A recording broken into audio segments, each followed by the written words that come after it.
na-edu ije onye mere anyị ihe bụta onye mere m ihe mbụta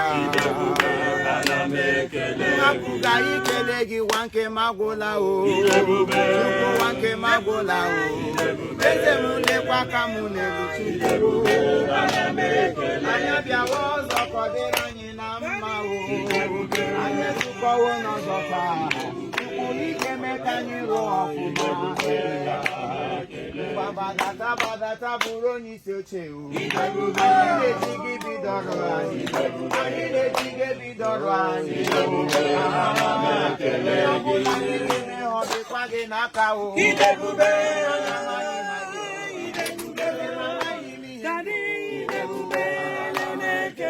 nọnyere anyị ihe niile gaga ọfụma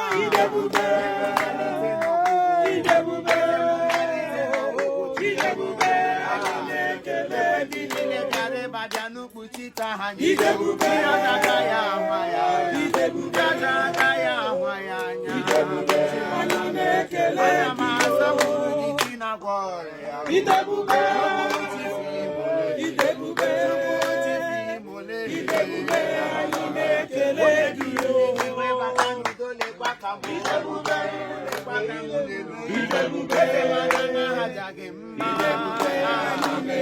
anyị na-ebido ọnụwa n'aha gị nna m onwe ihe ọjọọ gị ma anyị onye ọbụla anyị ga-emekwa ọfụma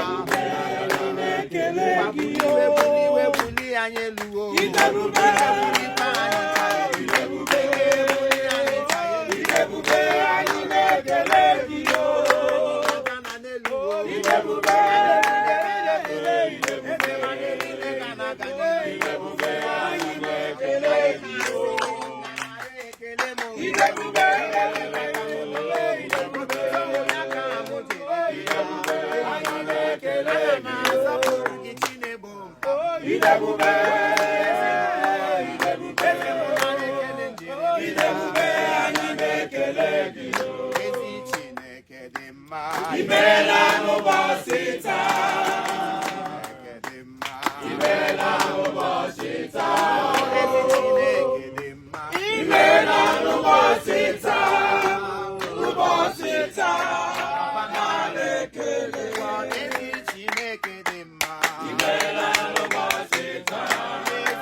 Amen. Can you lift up your two hands? I don't know why you are praising God this morning. So many of your mates went to bed last night. This morning they couldn't wake up. Exactly. There are so many reasons we are singing these praises. I don't know your own reason, but as for me, I have thousands, billions of reasons to appreciate Him. Because sometimes we swallow these praises. Sometimes we forget to praise Him. But when you praise God, He will do more and do it and do it. Exactly. So if only you can remember one reason that you will appreciate God this morning, you can open your mouth and say, Father, I thank you for this. Father, I thank you for that. And you see Him blessing you the more. Open your mouth and appreciate God for the life you are living this morning. Heavenly Father, I thank you for the life of everyone here this morning. Thank you for gathering us once more. Thank you for bringing us together again as one family.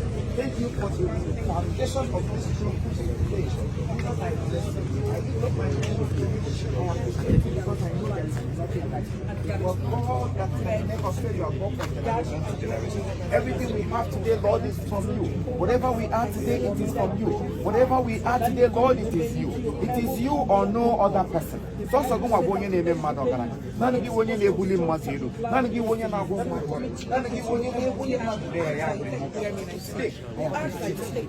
appreciate. We lift our hands up to appreciate. In Jesus' mighty name we have prayed. Amen. Ezen ezono kuru ya o. Hodiwo nyegina ya na Jesu. Amami watara egwa. Obu ezuku. Chukwu eze ndị ọzọ na-ezono kuru ya o. Mana onweghị onye ya na Jesu. Igbo oke mmụọ.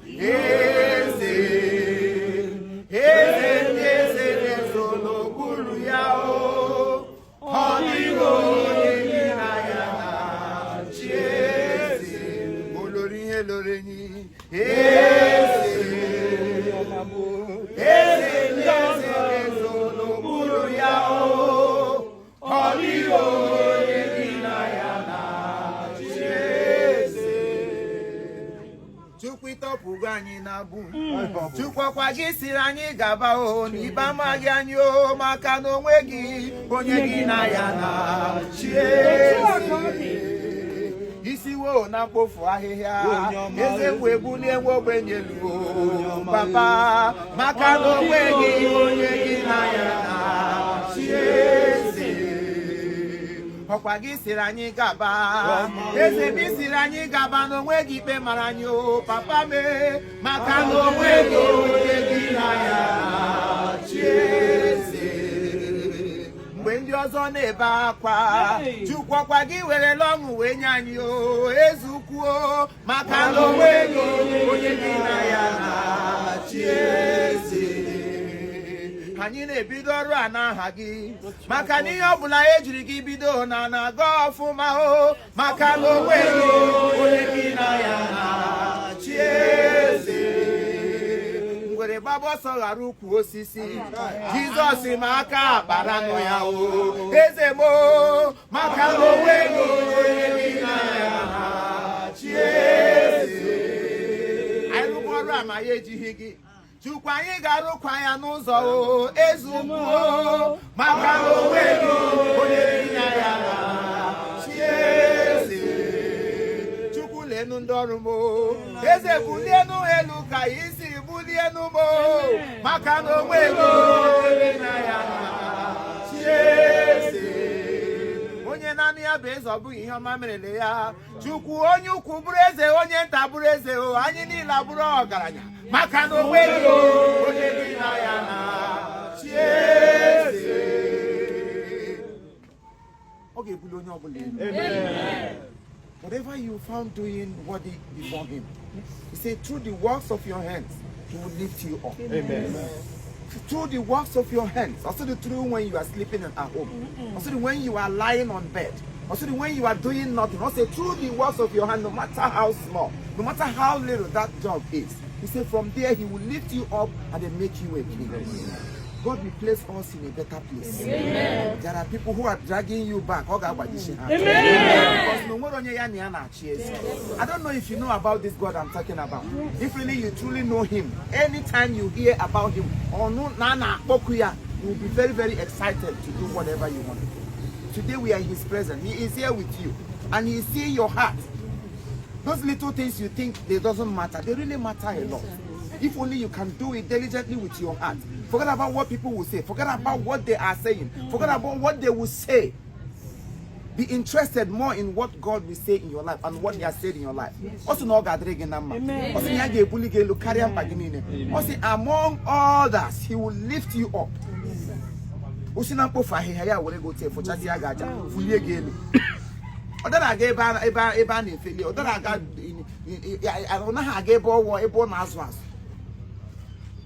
obe na-ekiti ọgbọ niile gị hụ ndị bụ egwu ha gị ndị yi les ndị yi kopion onye ọbụla na-agba egwu ya gaa n'azụ ga chọpụta nwa mgbenye n'ọdụ na-enweghị onye na-ahụ ya chi ebe ahụ họrọ that person mee gịnị mee ya eze.